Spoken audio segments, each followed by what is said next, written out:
Okey, so malam ni kita nak sambung mengenai teknologi. Teknologi ni maksudnya adalah teknologi kita gunakan dalam apa ni, kejuruteraan genetik.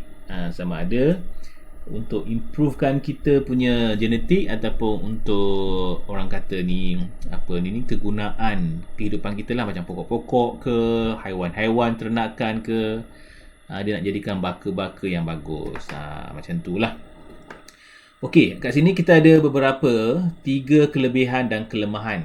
Kita ada kelebihan dan juga kelemahan, guys. Jadi tak adalah semuanya baik dan tak adalah semuanya buruk. Tengoklah, kalau buruk banyak mungkin tak perlu buat. Kalau baik banyak kita buat. Apa-apa pun mesti ada baik dan buruk.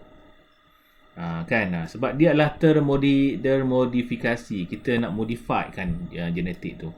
Contohnya macam aircon. Aircon tu kalau ikut kebaikan dia sejuk lah. Tapi keburukan dia boleh menipiskan ozon. Jadi cikgu rasa dalam dunia ni tak ada benda yang semuanya baik. Okay, ada baik dan buruk. Termasuklah kita sebagai manusia ni ada baik dan buruk. Betul tak? So tak ada sempurna, guys. Jadi mungkin kita nak baik lebih banyak daripada buruk lah.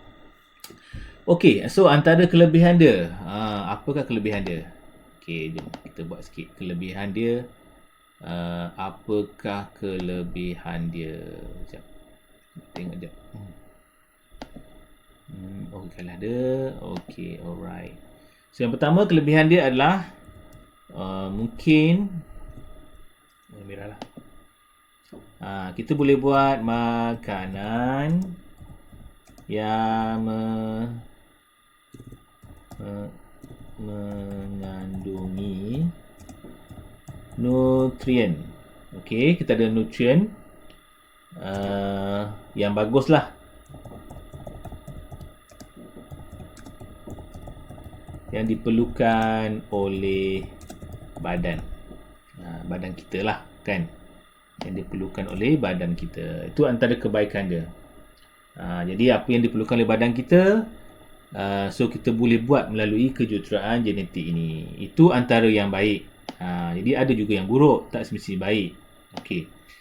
Kita tengok pula apa yang buruk antaranya. Antaranya adalah kita boleh kata kesan jin. Kesan jin yang baru. Sekejap, kita tukar warna sekejap. Kesan jin baharu. Okey, baharu. Okey, dalam makanan. Kita boleh dipindahkan. Buat ke bawah lah. Boleh dipindahkan kepada tubuh manusia. Ni adalah keburukan dia. Okey. Jadi kesan jin baru ni dalam makanan boleh dipindahkan kepada manusia. Maksudnya genetik, kalau salah buat tu, genetik dalam badan kita tu boleh jadi mutasi, boleh berubah. Seperti macam kita yang ambil rokok ke, ambil alkohol, tak ada rokok lah biasanya. Dadah rokok boleh menyebabkan mutasi ni berlaku. Jadi ada baik dan buruk lah, guys. Okey, apa lagi yang baik? Okey, tengok lagi apa lagi yang baik. Yang baiknya meningkatkan rasa, rupa, kualiti. Ni yang baiknya. Mungkin hasil tuaian yang banyak sebelum ni sikit. Mungkin dulu lambat, sekarang lebih cepat kan. Hasil lebih cepat. Okey. Mungkin juga lebih cepat masak lah, ataupun matang lah. Apa lagi? Lebih tahan. Okey, ketahanan meningkat lah. Ketahanan dia terhadap penyakit. Jadi sebab tu macam-macam orang buat sekarang ni. Dan juga mungkin kita boleh kita nak nampak dia segar, sentiasa segar, dan tahan lebih lama. Sebab itulah buat dalam tin. Macam sardin tu kan, sardin tin tu boleh tahan sampai 2 tahun. Bayangkan. Itu kebaikan dia lah. Tapi keburukan dia mungkin boleh menghapuskan protein dan sebagainya. So ada baik ada buruk, guys. Tak semestinya baik semua. Okey, so korang boleh salin dulu sebelum cikgu nak move yang lain. Okey, lagi kita tengok yang buruk dia pula. Apa kelemahan dia? Yang pertama adalah kesan jangka panjang. Maksudnya kesan jangka panjang ni dia tak sekarang ambil, sekarang dapat. Mungkin sekarang kita ambil, mungkin 5 tahun akan datang baru kita rasa kena kanser dan sebagainya. So ini boleh menyebabkan alahan ke ataupun apa lagi kesan sampingan lain lah. Okey, yang tidak diketahui. Okey, kita tak tahu kesan sampingan lain. Kadang-kadang kalau kita belajar dalam bidang makanan, kita tahulah kan. Tapi kalau kita sebagai pengguna biasa, ya kita tak tahu apakah kesan-kesannya, baik dan buruk. Okey. Okey, lagi apa lagi kebaikan dia dalam kejuruteraan genetik ni? Ada lagi meningkatkan keupayaan. Warnakan dia cantik sikit. Okey, meningkatkan keupayaan tanaman untuk menghadapi keadaan yang tidak menggalakkan bagi penanaman.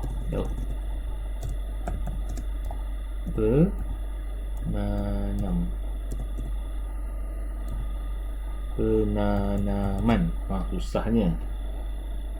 Okey. Kebaikan ni lah meningkatkan keupayaan tanaman. Jadi hasil kita pun makin banyak. Okey, jadi sebab itulah sekarang ni kalau ikut negara-negara kita pun anggur pun dah boleh tanam. Dulu tak boleh tanam anggur.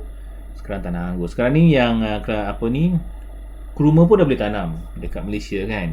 Itu kebaikan yang kita boleh banggakan lah dengan kejuruteraan genetik ni. Keburukan dia adalah gen dia akan terurai. Terurai suai namanya. Sekejap, warnakan dia. Okey, ini boleh memberi kesan kepada fungsi sel-sel manusia. Okey, ni bahayanya ni. Gen terurai maksudnya mungkin ada kemusnahan gen yang boleh memberi kesan kepada sel-sel manusia. Contohnya kalau sel kanser, kanser tu salah satu sebab adalah dia mengalami mutasi. Mutasi sel. Jadi sebab itulah kanser tu wujud, sebab kita tak boleh kontrol pertumbuhan kanser. Okey, cerita pasal kanser juga ceritalah sikit macam mana kanser ni terbentuk, guys. Okey, jom kita tengok sikit macam manakah kanser ini terbentuk. Kalau katakanlah kita mempunyai sel-sel yang biasa. Sel yang biasa contohnya kalau kita ada tangan kita lah, guys. Tangan kita macam ni kan. So kalau kita luka kudis ke apa ke, dia akan replace. Dia akan gantikan sel kita yang rosak. Okey, yang luka. Lepas dia ganti, maksudnya dah cukup, dia akan stop. Dia namanya adalah mitosis terkawal. Ni meiosis mula-mula kita dah belajar kan. Namanya mitosis terkawal. Sebab apa? Sebab dia cukup, dia stop. Kita kawal dia. Tetapi kalau kanser, dia akan grow lagi. Dan selnya lebih besar sikit daripada normal. Sel-sel yang sama tapi dia besar sikit. Dia grow sebab dia mengalami mutasi. Ini namanya adalah mitosis tak terkawal. Jadi sebenarnya kanser tu adalah mitosis tak terkawal, guys. Sebab kita tak boleh nak stopkan dia. Dia akan grow. Sebab tu akhirnya akan menjadikan ketumbuhan dalam badan. Lepas tu bukan itu sahaja, bila dia grow, katakanlah salah satu sel ni terlepas dan masuk dalam ruang darah, maka dia masuk ke ruang darah, dia akan singgah kat mana-mana, dia akan grow tempat yang baru. Ini namanya adalah kanser. Jadi kanser biasanya kalau dapat kesan, insya-Allah dapatlah kawal. Kalau dah tak dapat kesan, biasanya susah. Ya, sebab dia dah merebak kepada tempat lain. Okey, moga-moga kita tak dapatlah kanser, guys. Mudah-mudahan ya. Jadi jagalah kesihatan dari sekarang. Okey, sampai sini korang tanya apa tak? So far so good, boleh ke? Kelebihan dan kebaikan kejuruteraan genetik. Okey, ada baik dan ada buruk dia. Jadi kalau kita ambil baik dia, insya-Allah lah. Keburukan tu kadang-kadang kita sendiri yang cari punca masalah kan. Isap rokok dan sebagainya, bahaya. Okey, saya rasa tak ada masalah sangat kan, senang kan? Okey, sekarang kita nak masuk yang baru. Namanya adalah variasi. Namanya adalah variasi. Okey, variasi ni adalah perbezaan. Bila sebut variasi, dia adalah perbezaan guys. Sebab itulah kalau kita tengok macam COVID sekarang ni, dia kata variasi baru, betul tak? Ataupun dipanggil variant. Maksudnya dia lah berbeza daripada yang lama. Okay, yang asal, yang mula-mula kita panggil dia COVID saja. Lepas tu dah keluar COVID Alpha kan. Lepas tu keluar lagi COVID Beta. Okay, lepas tu keluar lagi COVID Delta. Betul tak? Yang terbaru keluar COVID Lambda. Yang ni belum sampai kat Malaysia lagi. Ni semua adalah varian lah. Perbezaan. Jadi COVID tu sendiri pun, virus tu sendiri pun, dia akan membuat variasi untuk dia survive. Maksudnya perbezaan. Jadi dalam kita pun kita ada varian juga. Kita juga berbeza. So dalam variasi ni ada dua jenis, iaitu namanya variasi selanjar dan satu lagi namanya adalah variasi tak selanjar. Yang selanjar ni maksudnya dia boleh berubah-ubah. Tak selanjar ni tak boleh berubah. Okey, jadi selanjar ni dia bergantung kepada genetik. Dia bergantung pada genetik dan juga environment, persekitaran. Tapi untuk yang selanjar ni, yang tak selanjar ni, dia bergantung kepada genetik semata-mata.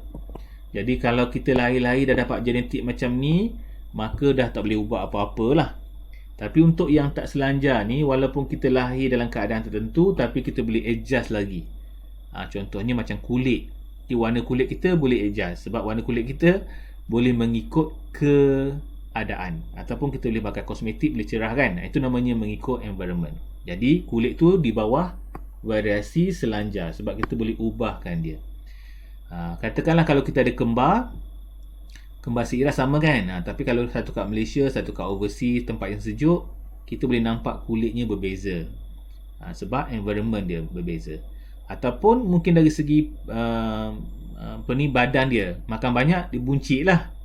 Itu benda-benda tu namanya adalah variasi selanjar, sebab dia boleh berubah-ubah mengikut keadaan pemakanan kita. Tapi genetik tak selanjar ni memang tak boleh ubah. Dia makan banyak ke, tinggal kat overseas ke, dia sama aja. Contohnya macam boleh gulung lidah. Boleh gulung lidah tu adalah satu genetik yang ada dalam kita. Tak semua, cikgu tak boleh gulung lidah.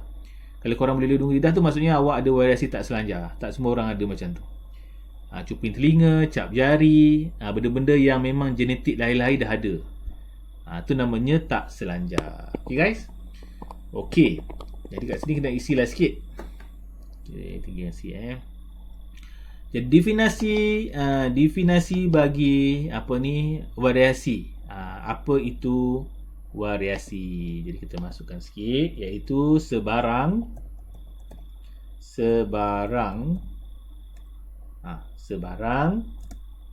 perbezaan sifat antara individu dalam spesies yang sama. Okey. Ini adalah definisi dia lah. Okey, definisi bagi variasi. Okey. Sebarang sifat, perbezaan sifat antara individu dalam spesies yang sama. Jadi kita sesama kita pun tak sama guys. Cap jari tak sama. Jadi kita mempunyai perbezaan lah. Jadi variasi tu memang berbeza. Okey, badan kita, berat kita, variasi. Okey. Variasi selanjar, graf dia adalah berbentuk seperti ini. Okey, ini namanya adalah variasi selanjar. Bentuk graf dia adalah seperti ini. Okey, tak selanjar bentuk graf macam ni. Jadi awak nampak bentuk graf macam ni je, dia tak selanjar. Cap jari, darah, telinga dia macam ni, tak selanjar. Okey, manakala nampak je gerah macam ni, lengkung, dia adalah selanjar. Contohnya macam warna kulit.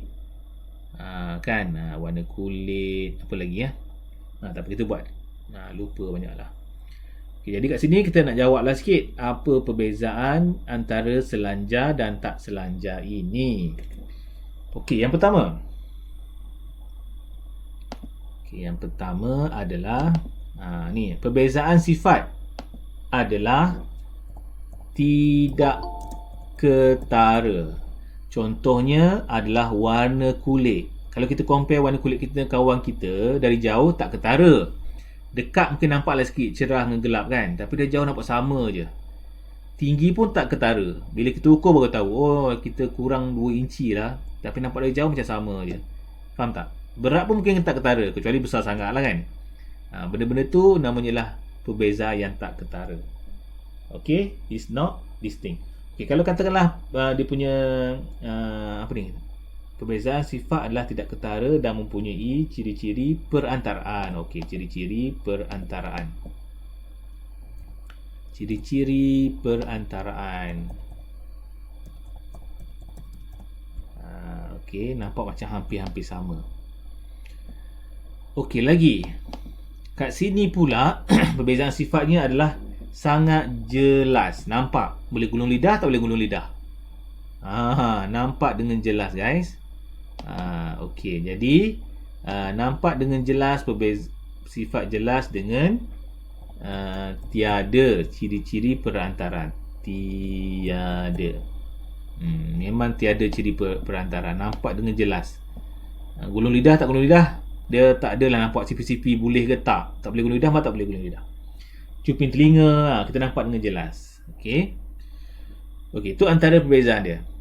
Okey, lagi. Okey, untuk yang variasi selanjar pula. Okey, ini. Okey, sifatnya adalah namanya kuantitatif. Kuantitatif. Okey. Kuantitatif ni adalah kuantiti lah. Kalau kualitatif adalah quality. Kuantitatif ni kuantiti. Okey. Sifat adalah kuantitatif kerana kerana apa? Kerana dia adalah boleh diukur dan dinilai dari segi ekstrim kepada yang lain. Dia adalah kuantiti. Kuantitatif tu kuantiti, jumlah kan. Kalau katakanlah di macam sebelah kita ni, dia adalah kualiti. Kualiti, dia panggil kualitatif.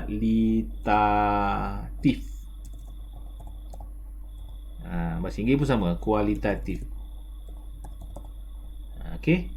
Kerana tidak. Yang kerana tu boleh ni tidak. Tidak boleh. Yang merah nampak sikit. Tidak boleh diukur sifat sama ada hadir ataupun tak hadir. So, satu kuantitatif, satu lagi kualitatif. Okey. Okey, yang ni pula seterusnya So, yang ini namanya adalah menunjukkan taburan norma. Taburan norma yang macam tadi tu lah, yang curve tadi tu.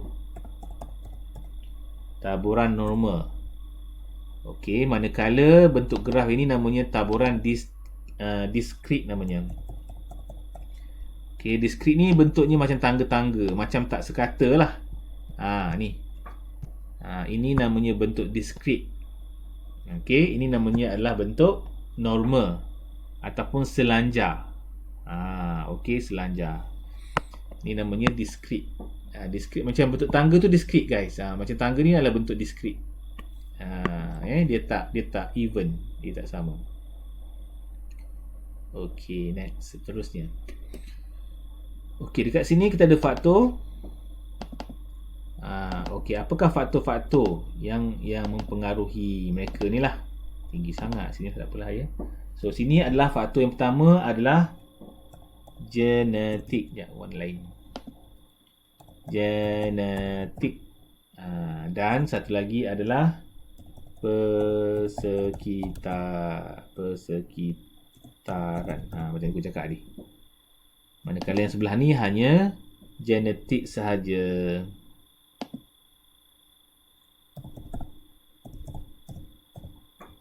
Itu bezanya. So maksudnya untuk yang selanjar ni dia boleh berubah mengikut persekitaran, warna kulit boleh berubah. Kalau kerinting rambut kat mana guys? Kalau rambut kerinting tu, dia selanjar ke tak selanjar? Korang rasa selanjar ke tak selanjar? Kalau rambut kerinting, tak selanjar ya, sebab dia genetik. Tak boleh nak buat-buat. Kalau kita hit rambut kita pun lama-lama dia akan kembali pada asal. Kita pergi salon pun lama-lama dia kembali kepada asal kan. Okay. So ni contoh-contohnya. Okay, contoh apakah yang selanjar? Contohnya adalah berat. Contohnya berat. Lagi tinggi ataupun ketinggian. Warna kulit. Ni semua adalah selanjar. Lagi warna rambut. Okay, warna rambut pun orang Asia kan bukan sama je. Mungkin juga kecerdasan. Nampak sama je guys. Tapi kalau yang ini pula, contoh-contoh dekat sini adalah seperti kebolehan gulung lidah. Siapa boleh gulung lidah sini? Ada ke? Kumpulan darah. Kumpulan darah ni salah satu lah. Darah O ke, darah E ke.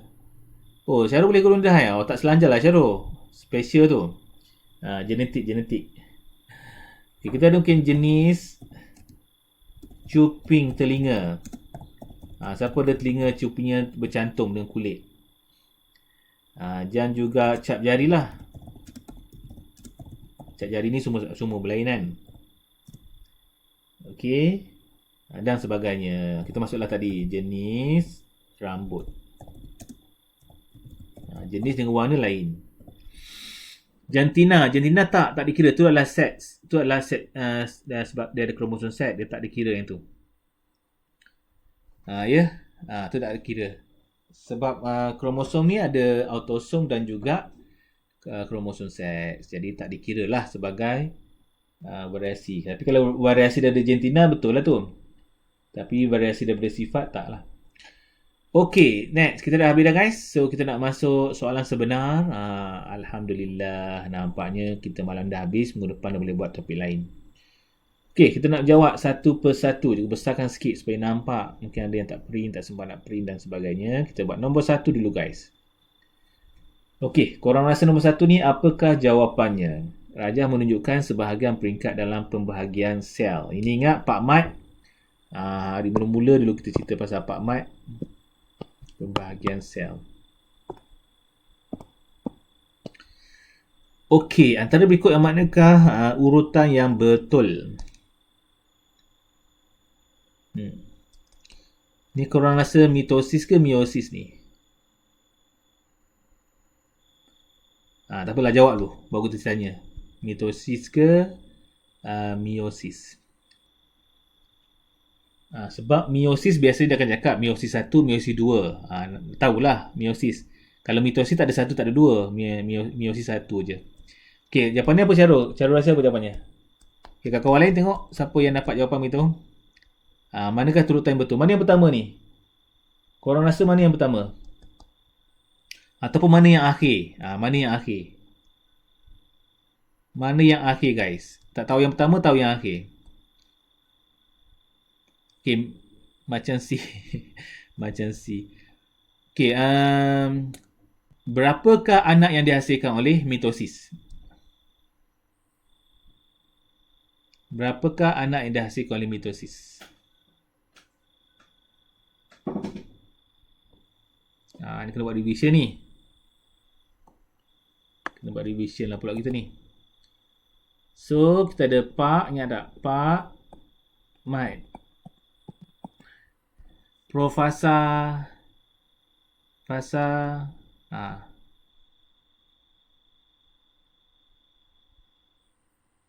Dan telofasa. Anafasa. So, manakah yang telofasa? Telofasa ni dia menghasilkan anak kan. Untuk meiosis anak dihasilkanlah 2. Nampak tak ni anak dia? Dah dipisahkan ni, dia menjadi dua lah. Kan? Pak Mat, ingat tak? Pak Mat pendek, berbaris, dikutuk. Ni adalah dua, ingat tak? Okey, berbaris. Dikutuk, nampak dikutuk ni. Okey, jadi yang ujung sekali W, nampak tak? Kalau tak tahu yang pertama, tengok yang ujung. Ujung W. Mana ujung W? A bukan, C bukan. Sama ada B ataupun D. Jadi kalau yang pertama, tak tahu yang pertama lagi, tengok. Kalau sebelum jadi dua ni jadi macam mana? Dia jadi ni dulu. Sebab ni baru dia terpisah ni. Ni kan jadi dua nanti. Jadi Z. Jadi sebelum W Z. Ni pun Z, ni pun Z. Saja dia keliruan kita kan. Okey, sebelum dia jadi macam ni, dia mesti beratur dulu. Lepas beratur baru dia tarik ke kutub masing-masing kan. Jadi X lah. Jadi ini yang pertama ni. Jadi yang pertama adalah Y. Tapi sebenarnya yang pertama ni bukan macam ni sepatutnya. Yang pertama tu sepatutnya kita tak nampak guys. Dia adalah satu yang sangat kecil dan kan pendek kita kata kan. Pak tu kan pendek. Dia adalah sangat pendek dan tebal. Sepatutnya dalam keadaan remutan-remutan yang kecil tak nampak sepatutnya lah. Okey, kalau ikut inilah satu. Ni Pak. So nombor dua kita adalah ni Mat M. Ni M bukan Mat, ni M. Yang ini adalah A. Anafasa, yang inilah T, telofasa. Jadi kita adalah Pak Mak namanya. Okey. Okey, nombor 2. Darjah 2 menunjukkan satu proses yang melibatkan kromosom manusia. Ni kromosom, ni namanya adalah apa nama benda ni? Siapa tahu? Nombor 2 tu nama apa tu? Proses apa nombor 2 tu? Yang dia bertindih hitam putih tu proses apa nama? Proses apa? Proses pindah silang. Proses pindah silang. Okey, homolog. Homolog mana ni? Homolog ni adalah kromosom. Homolog tu adalah dua kromosom namanya homolog. Seketul ni namanya kromosom. Dua ketul namanya homolog kromosom. Sepasang kromosom. Seketul macam ni adalah kromatik. Dua kromatik namanya kromatik adik-beradik. Dia cantum namanya kromosom. Dua kromosom namanya homolog kromosom. Okey, Syarul Jadi pindah silang ni hanya berlaku dalam meiosis. Bukan mitosis meiosis. Untuk menghasilkan anak, gamet. Jadi dalam mitosis tak ada. Sebab pindah silang ni dia akan menghasilkan variasi, perbezaan. Sebab daripada mak ayah, mungkin mak ni ayah. Jadi dalam badan kita telah mendapat sebahagian daripada mak dan sebahagian daripada ayah. Jadi kita dah jadi variasi, berbeza daripada mak dan berbeza daripada ayah. Jadi ini berlaku hanya dalam meiosis saja. Jadi apakah jawapannya awak rasa? Menghasilkan gamet meiosis. Pindah silang ni, pindah silang. Dia cerita pasal pindah silang ni. Pindah silang ni menghasilkan apa?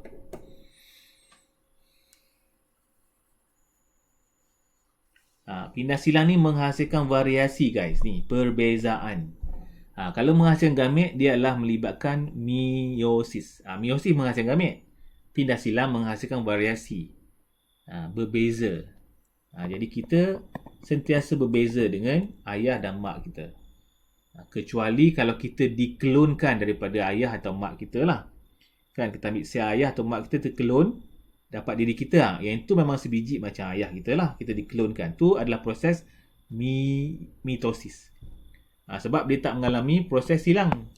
Jadi dia melahirkan anak secara klon, namanya lah proses mitosis.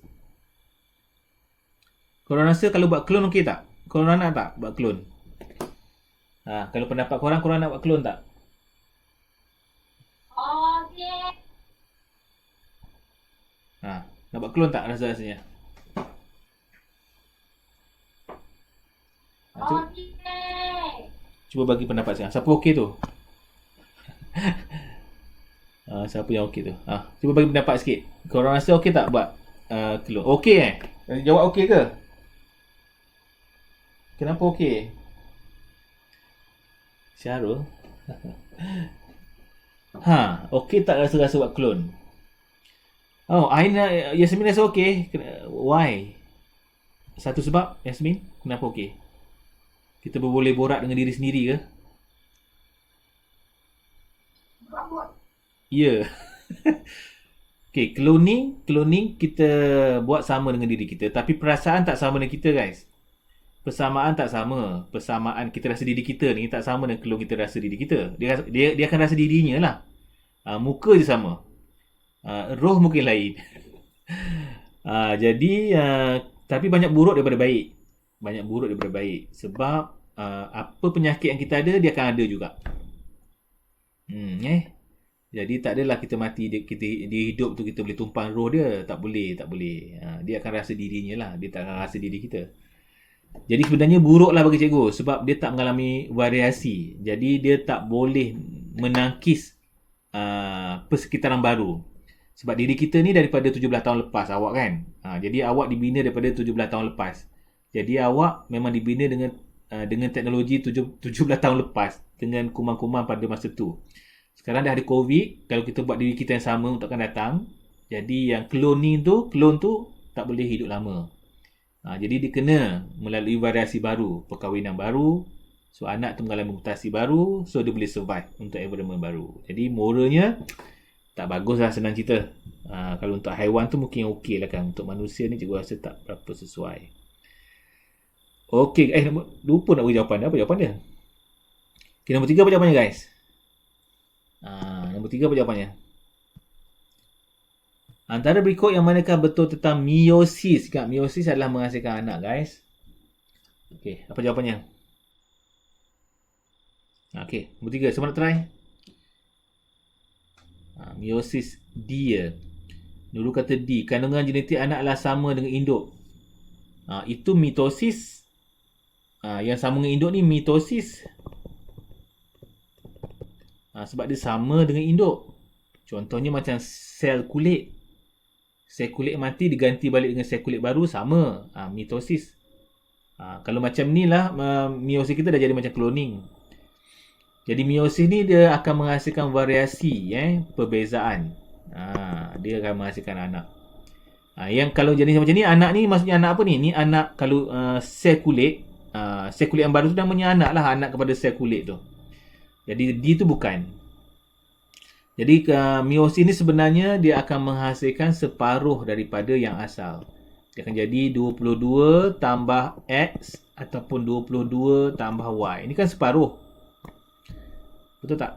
Sebab kita asalnya adalah 44 tambah XY untuk lelaki. Jadi bila dia separuh, jadi separuh lah ni. Ini namanya meiosis. Boleh faham tak korang? Okay, boleh? Clear? Okay. Kalau dia adalah sama, maksudnya dia melibatkan, dia maksudnya sebiji macam yang asal. Dia tak boleh melibatkan perbelahan dua macam ni. Dia tak membagi dua. Jadi kalau macam tu dia akan menghasilkan muka yang sama dengan dirinya. So tak sesuai lah. Okey, jawapannya adalah bilangan C. Betul. Okey, next. Seterusnya kita masuk pula yang 4. Okey, maklumat di bawah menunjukkan ciri-ciri seorang yang menghidap sejenis penyakit genetik. Penyakit genetik. Genetik ni mungkin sebelum jadi, lahir-lahir dah ada ataupun mungkin disebabkan mutasi. So kat sini testi dia berkembang. Testi berkembang. Ini untuk orang lelaki lah ni. Okey. Mempunyai lebih satu kromosom. Maksudnya kalau lelaki XY. Tiba-tiba dia ada satu lagi X. Lebih X. Mempunyai sebahagian ciri perempuan. Ini clue yang paling senang nak buat ingat lah. Jadi apakah penyakit ini guys? Jawapannya. Okey, apa-apa sindrom Klinefelter? Sindrom Klinefelter untuk lelaki. Betul. Jawapannya adalah D lah. Jawapannya D lah. Sebab testis kot. Testis kan untuk lelaki je. Jadi Klinefelter ni hanya berlaku untuk lelaki. Tetapi sifat lelaki tu macam perempuan. Lelaki kan XY. Tetapi dia lebih satu kromosom X. Jadi dia bersifat macam perempuan. Sebab kalau X biasa adalah, kalau perempuan biasa XX, betul tak? Kalau lelaki biasa adalah XY. Tetapi untuk sindrom Klinefelter ni dia lebih X. Maksudnya lelaki ni dia mempunyai ciri perempuan sebab lebih satu X. Sebab itu dia kata ciri perempuan. Okey, lelaki ni test dia lelaki ni mempunyai ciri perempuan. Ciri perempuan. Maksudnya dia adalah Klinefelter ni adalah lelaki. Perempuan adalah sindrom Turner. Sindrom Turner perempuan. Perempuan ni macam mana? Perempuan macam ni pula. Perempuan sepatutnya ada X. Tetapi untuk sindrom Turner ni dia hanya ada XO. Ataupun X sahaja. Dia kurang satu X. Dia kurang satu lagi X. Dia panggil XO. Bermaksud dia kurang sifat perempuan. Dia ada sifat lelaki. Sindrom Turner ni dia adalah perempuan tapi cenderung kepada lelaki. Okey, jangan bertukar ingat Turner ni macam Tina Turner lah. Tina Turner kan perempuan. Tina Turner perempuan. Okey, boleh. So, apa-apa sindrom ni, apa-apa yang depan ni sindrom, dia adalah mutasi kromosom. Selain daripada sindrom macam buta warna sebagainya adalah mutasi gen. Mutasi gen. Ni mutasi gen. Selain daripada sindrom. Ingat tu, selalu popular lah. Dia akan suruh senaraikan dua contoh mutasi kromosom. Okay, clear Okay, lagi. Nombor 5. Antara pernyataan berikut yang manakah menunjukkan kebaikan penyelidikan genetik? Tadi kita bincang dah, ada baik ada buruk. Nombor 5 ni korang rasa adakah pengklonan manusia?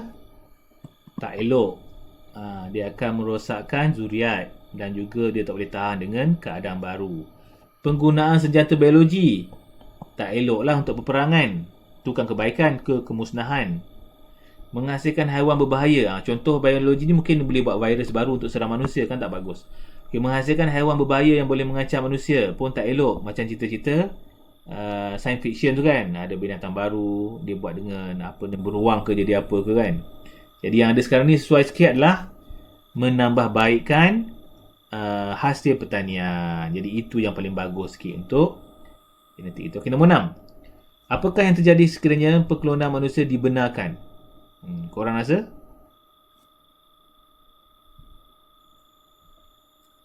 Kalaulah pengklonan kat dunia ni dibenarkan, agaknya apa yang terjadi? Apa jawapan korang? Okey, jawapannya A ke C? Najwa kata A. Yasmin kata C. A tu mengganggu pembentukan semula jadi. Jawapannya A, betul. Dia akan mengganggu. C tu menambah populasi manusia. Kalau menambah bagus. Tapi tak dibenarkan. Menambah bagus kan. Kalau tambah populasi sebenarnya bagus lah. Sebab dia boleh buat tentera ke. Tapi sebenarnya dia mengganggu pembentukan semula jadi manusia. Orang tak nak kahwin. Faham tak? Dan juga mungkin ketahanan badan tak sesuai. Jadi yang paling terjadi adalah mengganggu pembentukan semula jadilah. Sekarang ni pun orang dah tak nak kahwin dah kan, betul tak? Sibuk dengan kerjaya, kalau boleh cloning lagi orang tak nak kahwin. Okey, jawapannya adalah mengganggu pembentukan semula jadi. Alright, jom kita buat lagi. Sikit lagi tinggal. Oh, ni kena gabung Alright. So, Raja 3 menunjukkan histogram bagi satuan. Ni bentuk apa ni? Selanjar. Okey, apa jawapannya? Ni selanjar ni. Jawapannya apa selanjar? Najwa kata D. Betul. D ketinggian adalah selanjar. Yang lain ni semua tak selanjar. Okay, kita buat paper 2 sikit. InsyaAllah sempat. Tapi mungkin eksperimen tak sempat. Kita buat yang mana sempat je guys. Eksperimen tu nanti kita akan buat satu hari yang spesifik untuk eksperimen sahaja. Okay, yang pertama ni. Okay, korang rasa apakah yang pertama ni? Namakan jenis variasi yang tunjukkan dalam rajah ini. Ni variasi apa? Variasi tak selanjar. Betul. Variasi tak selanjar. Okay. Discontinuous variations. Okay. News. Susah ni bahasa Inggeris Variations. Okay. Berikan satu lagi contoh variasi jenis ni. Apa contoh lain? 7 jawapan dia apa kawan-kawan? 7 tadi? Allahu Akbar. D. Nurul D dulu. 7. Okey dah. Alright. Okey, beri satu contoh lain. Contoh apa lagi? Yang sama macam ni. Yang tak selanjar. Kumpulan darah. Betul. Kumpulan darah. Apa lagi yang korang ingat? Sekejap cikgu warnakan dia. Nampak sikit. Okey, apa lagi? Menggulung lidah. Betul. Okey, kebolehan menggulung lidah. Kebolehan menggulung lidah. Okey. Ataupun cuping telinga lah. Namanya lekapan cuping telinga. Jenis lekapan cuping telinga dan sebagainya. Okey, next. Apakah faktor yang mempengaruhi variasi ini? Okey, faktor apakah mempengaruhi variasi ini? Okey, apa jawapannya? Genetik. Bagus. Tahniah. Genetik saja tak selanjar genetik sahaja. Betul. Okey, nyatakan jenis pembahagian sel yang menyebabkan variasi ini. Pembahagian sel jenis apakah menyebabkan variasi ini? Variasi ini berbeza guys, ingat berbeza. So apakah yang menyebabkan berbeza? Okey.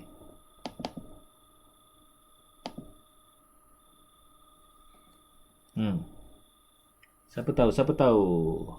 Ayuh. Baiklah. Dia adalah, ingat, variasi disebabkan oleh pindah silang tadi. Ingat, pindah silang menghasilkan variasi. Jadi pindah silang tu berada dalam proses meiosis guys. Jadi pindah silang tu berada dalam proses meiosis. Jadi variasi ni hanya berada dalam meiosis. Ingat tu. Okey, berikan 2 kepentingan variasi ini kepada manusia. Okey, 2 kepentingan guys. Yang pertama apa?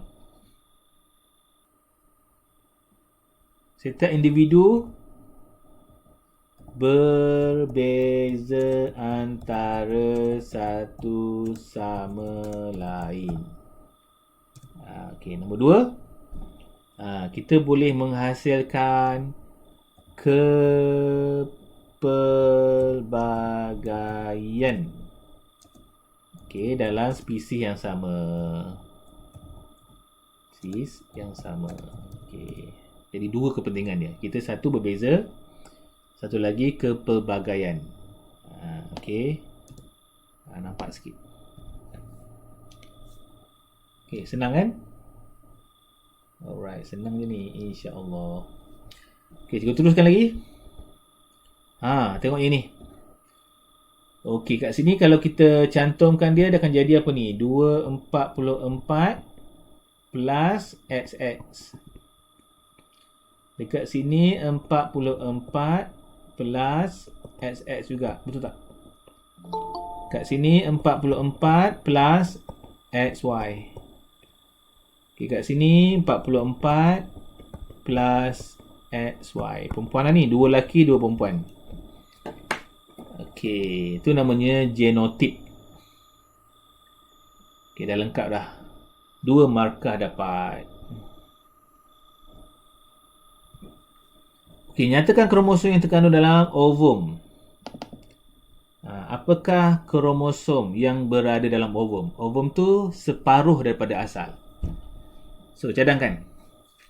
Ovum ni ada berada dalam wanita saja. Jadi, apakah kromosom yang terkandung dalam satu ovum?